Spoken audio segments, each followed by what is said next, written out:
IPS prepare కావాలనుకుంటున్నారా? మీకు సరైన శిక్షణ లేక ఇబ్బంది పడుతున్నారా? అయితే మీరు ఏమీ ఇబ్బంది పడకండి. మీకోసం నా సేవలు అంటూ ఎమ్మెల్యే శ్రీ గణేష్ అభయహస్తాన్ని అందిస్తున్నారు. మన పేదవాళ్ళు కూడా ఐఏఎస్లు ఐపీఎస్లు మంచి ఉన్నత స్థాయికి వెళ్ళాలని అనుకుంటారు, కానీ వారికి వసతులు లేక వారు వెనుక పడిపోతారు. కాబట్టి మీరు పోటీ పరీక్షలకు ప్రిపేర్ అవుతున్నారా? ప్రభుత్వం ఉద్యోగం సాధించాలని పట్టుదలగా ఉన్నారా? అయితే నా సేవలు వినియోగించుకోండి అంటూ కంటోన్మెంట్ నిరుద్యోగ యువతకు స్వాగతం పలుకుతున్నారు. కంటోన్మెంట్ ప్రజలకి అత్యధిక ఉద్యోగాలు గవర్నమెంట్ నుంచి, స్టేట్ గవర్నమెంట్ నుంచి, సెంట్రల్ నుంచి రావాలని నేను ఇది ఒక ప్రయత్నం.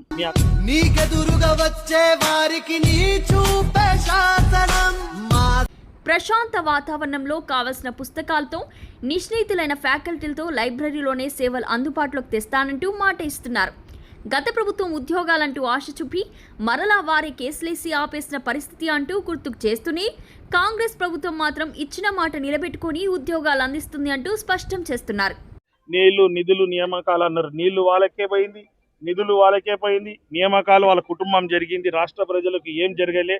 ఈరోజు కాంగ్రెస్ ప్రభుత్వం ఒక లక్ష్యం ఏంటంటే విద్యకి, ఆరోగ్యానికి ప్రత్యేక దృష్టి సారిస్తుంది. అందరు ఆరోగ్యంగా ఉండాలా, అందరికి విద్య బాగున్నప్పుడు ఉద్యోగాలు వస్తున్నాయి. ప్రతి ఒక్కరికి ఉద్యోగం రావడానికి ఇది చాలా చాలా యూస్ఫుల్. కాబట్టి దీని మీద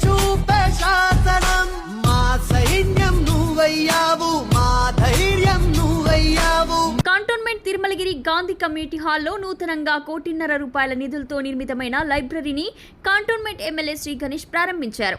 జిల్లా గ్రంథాలయ సంస్థ ఆధ్వర్యంలో ఈ నూతన లైబ్రరీ ఏర్పాటు కాగా, గ్రంథాలయ షార్ నిధులతో నూతన భవనం నిర్మించగా తన పరిధిలోని పలు లైబ్రరీలకు త్వరలో మహర్దశ రాబోతుంది అంటూ శ్రీ గణేష్ స్పష్టం చేశారు. గ్రంథాలయ విభాగంతో కలిసి నేడు గ్రంథాలయంను ప్రారంభించడంతో పాటు ఇలాంటి లైబ్రరీలు ₹1.5 నిధులతో బొల్లారం, బోయినపల్లితో పాటు పలు చోట్ల నిర్మాణం చేయబోతున్నట్లు స్పష్టం చేశారు. ₹150,00,000 గ్రంథాలయం నిర్మాణం జరిగింది, ప్రారంభోత్సవం జరిగింది. ₹150,00,000 అంటే చాలా పెద్దది. 2 ఫ్లోర్లు, గ్రౌండ్ ఫ్లోరు, ఫస్ట్ ఫ్లోర్ తోటి ఇక్కడున్న ఈ ప్రాంతంలో ఉన్న నిరుద్యోగులకి, ఎవరికైతే సబ్జెక్ట్ నాలెడ్జ్ కావాలా, ఇన్ఫర్మేషన్ కావాలనుకున్న వాళ్ళందరికీ ఇది ఒక గ్రంథాలయం చాలా యూస్ఫుల్. మనకందరికీ తెలుసు ఏ విధంగా ఒక ఆలయం నిర్మిస్తే ఇట్లా భక్తి పెరిగితే సొసైటీ బాగుంటుందో, అదే మాదిరిగా ఒక గ్రంథాలయం నిర్మిస్తే ఒక తరం విఘ్నులు అవుతారు. ఎంతో గ్రంథాలయంలో ఈ పుస్తకాలు చదివితే అందరికీ, ఇక్కడ పుస్తకాలు చదివేవారు పేదలు కావచ్చు, ధనికులు కావచ్చు, ఎవరైనా సమానమే. అందరికీ పుస్తకాలు అదే చదువుకున్న వాళ్ళు, వాళ్ళ తెలివితేటలు పెరుగుతుంది, అన్నిటికీ యూస్ఫుల్. ఇప్పుడు ప్రైవేట్లో కొంతమంది ఉన్నవాళ్ళు ఇంటర్నెట్ కావచ్చు, వేరే వేరే విషయాల్లో వేరే కోచింగ్ సెంటర్కి వెళ్ళి వాళ్ళు పుస్తకాలు తీసుకొని చదువుకునే కెపాసిటీ ఉంటుంది. చాలామంది మన పేదవాళ్ళు కూడా ఐఏఎస్లు ఐపీఎస్లు మంచి ఉన్నత స్థాయికి వెళ్ళాలని అనుకుంటారు, కానీ వారికి వసతులు లేక వారు వెనుక పడిపోతారు. కాబట్టి గత ప్రభుత్వంలో ఉద్యోగుల జాతర అంటూ ప్రకటనలు చేసి పోటీ పరీక్షలు నిర్వహించి వాటి రిజల్ట్ రాకముందే మరలా వాటిని ఆపివేసిన పరిస్థితి ఉండేదని, కానీ కాంగ్రెస్ ప్రభుత్వం వచ్చిన తర్వాత బీజేపీ, బీఆర్ఎస్లకు కనువిప్పు కలిగేలా ఉద్యోగాలు అందించిన ఘనత తమదంటూ స్పష్టం చేశారు. సీఎం రేవంత్ రెడ్డి విద్యాశాఖకు అధిక ప్రాధాన్యత తీసుకువస్తూనే మార్పులు తీసుకువస్తున్నారని, ప్రతి విద్యార్థి విద్యావంతుడిగా తీర్చిదిద్దడమే తమ ప్రభుత్వ లక్ష్యం అంటూ శ్రీ గణేష్ స్పష్టం చేశారు. అందరికీ తెలుసు, గతంలో ఏంటంటే నామమాత్రానికి నోటిఫికేషన్ ఇస్తుండే, దాని తర్వాత వేరేళ్ళతో కేసులు వేపిస్తుండే, ఉద్యోగాలు ఎవరికి వచ్చేది కాదు. మన ప్రభుత్వం కాంగ్రెస్ ప్రభుత్వం వచ్చినాక నిరుద్యోగులకు అందరికీ నోటిఫికేషన్తో పాటు ఎగ్జామ్స్ కండక్ట్ చేసి వాళ్ళందరికీ ఎల్బీ స్టేడియం సాక్షిగా అందరికి కూడా సర్టిఫికెట్లు ఇచ్చారు, అపాయింట్మెంట్ లెటర్స్ ఇచ్చారు. ఇంత ఫాస్ట్గా ఈ 2 సంవత్సరాలనే మనం ఇవ్వగలిగినాం. గతంలో మన అందరికీ తెలుసు, సెంట్రల్లో గవర్నమెంట్ రాకముందుకు బీజేపీ సర్కార్, ఏం చెప్పింది మోదీ గారు, సంవత్సరానికి 2 కోట్ల ఉద్యోగాలను వారిగేలే. ఇక్కడ కేసీఆర్ కూడా తెలంగాణ రాష్ట్రం వస్తే నీళ్లు నిధులు నియామకాలు అన్నారు. నీళ్లు వాళ్ళకే పోయింది, నిధులు వాళ్ళకే పోయింది, నియామకాలు వాళ్ళ కుటుంబం జరిగింది. రాష్ట్ర ప్రజలకు ఏం జరగలే.